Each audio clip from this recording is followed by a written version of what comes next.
இந்த திருக்கோயில் பார்த்தீங்கன்னா மகாலட்சுமி வந்து வழிபட்ட ஸ்தலம். அது மட்டும் இல்லை, விஷ்ணு இந்த இடத்துல வந்து இப்படி கை தூக்கி வணங்கியிருக்கார். அது எப்படி ஏன் அப்படின்னு கேட்டிங்கன்னா, ஒரு 1008 மலர்கள் வைத்து பூஜை செய்த போது ஒரு மலர் கம்மியாயிடுச்சு. அது சிவபெருமானுடைய சோதனை. அந்த திருவிளையாடல் எப்பயுமே எல்லாருக்கும் தெரிஞ்ச விஷயம். அப்போது இந்த ஊருக்கு பக்கத்தில் திருவிழிமிழலைன்னு ஒரு ஊர். அந்த கோயில் நம்ம ஏற்கனவே பார்த்துருக்கோம். அந்த திருவிழிமிழலை பக்கத்தில் அந்த ஊரில் அந்த சுவாமி தன்னுடைய கண்ணே மலராக வைத்து பூஜித்த பொழுது அந்த சிவபெருமானை, அந்த விஷ்ணு பூஜித்த ஸ்தலம் யார் யார் பூஜை பண்ணியிருக்காங்க பாருங்கள்.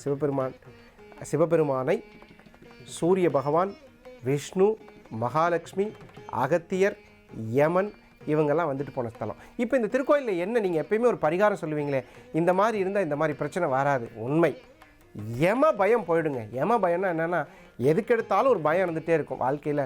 எப்போ தான் நமக்கு ஒரு தடவை ஜோசியம் பார்க்கும்போது பார்த்தீங்கன்னா, ஆயுள் கம்மியாக இருக்குன்னா உடனே அவங்க மூஞ்சியெல்லாம் சுருங்கி போயிடும். ஆயுள் பயம் இருந்தால் இந்த திருக்கோயிலுக்கு போய் நீங்கள் ஆசீர்வாதம் பெற்றுக்கொண்டால் கண்டிப்பாக இந்த கோயில் ரொம்ப சிறப்பான ஒரு ஆயுள் பாகத்தை கொடுக்கக்கூடிய ஒரு அற்புதமான திருத்தலம்.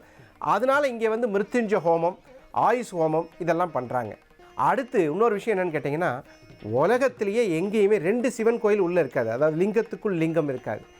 இங்கே பார்த்தீங்கன்னா மின்னும் மேகலையுடன் அமர் அருள்மிகு சகல புவனேஸ்வரர். என்ன பேர் பாருங்கள், சகல புவனேஸ்வரர்.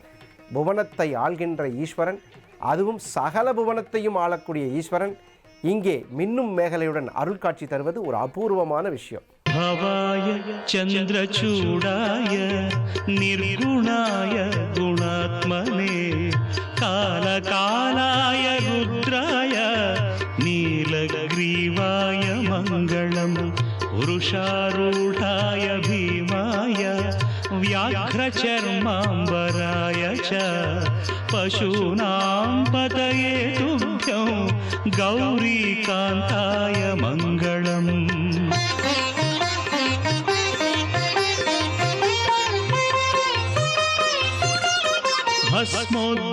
भस्मोद्धूलितदेहाय व्याळयज्ञोपवीतिने रुद्राक्षमालाभूषाय व्योमकेशाय मङ्गलम्.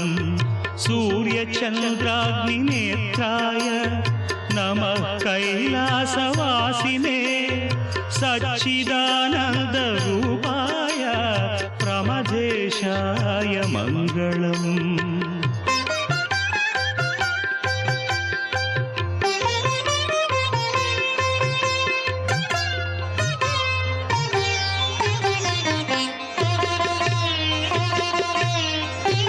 मृत्युञ्जयाय साम्बाय सृष्टिस्थित्यन्तकारिणे त्र्यम्बकाय शान्ताय त्रिलोकेशाय मङ्गलम्.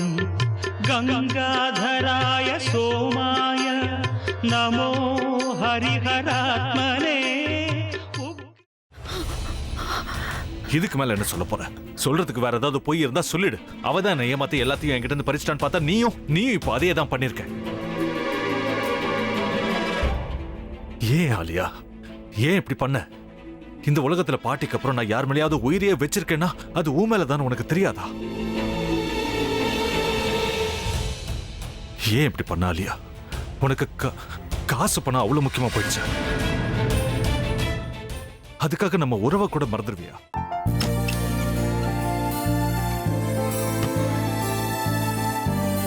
சக்தி சக்தி, ஒரு நிமிஷம்.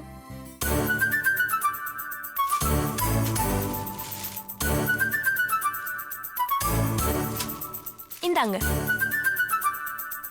என்ன இது? உங்களுக்கு பிடிச்ச பிராண்ட் செப்பல். இது என்ன, நான் தலையில வச்சுட்டு தூங்கணுமா? சரி, அதை விடுங்க. இங்க பாத்தீங்களா, டைம் பீஸ். இதோட அலாரம்க்கு தான் நீங்க டெய்லி எந்திரிக்கணும். அதெல்லாம் என் மொபைல்ல இருக்கு. முத்து, முத்து, என்னடி இவன் முத்துன்னு ஒருத்தைய உருவாக்கி விட்டான்? செல்வியை மறப்பான்னு பார்த்தா எப்ப பார்த்தாலும் முத்து முத்துன்னு கூப்பிட்டு இருக்கான். முத்துவ கூப்பிட மட்டுமா செய்யறான்? முத்துவ வச்சு என்னென்னமோ செய்யறான். நாம தான் இளிச்சவாய் மாதிரி வேடிக்கை பார்த்துட்டு இருக்கோம். என்ன முறைச்சு என்ன பிரயோஜனமாயா? உனக்கு வேற குரல் போயிடுச்சு. அடுத்து அவ செல்வியை கூப்பிட்டானா என்ன பண்ண போற? உன்னுடைய விருப்பப்படியே நீ ராமநாத வீட்டு மருமகளா வாழப் போற. கண்டிப்பா என்னுடைய ஸ்தானத்திலிருந்து அவன் உன்னை நல்லா பார்த்துக்குவான் அம்மா. டேய், அவரை பத்தி தான் உனக்கு தெரியும்ல. அவர் எந்த முடிவு எடுத்தாலும் அதான் ஃபைனல். நம்ம அப்பா வேணுமா வேணாமாங்கிறத நீயே முடிவு பண்ணிக்கோ. வாடா.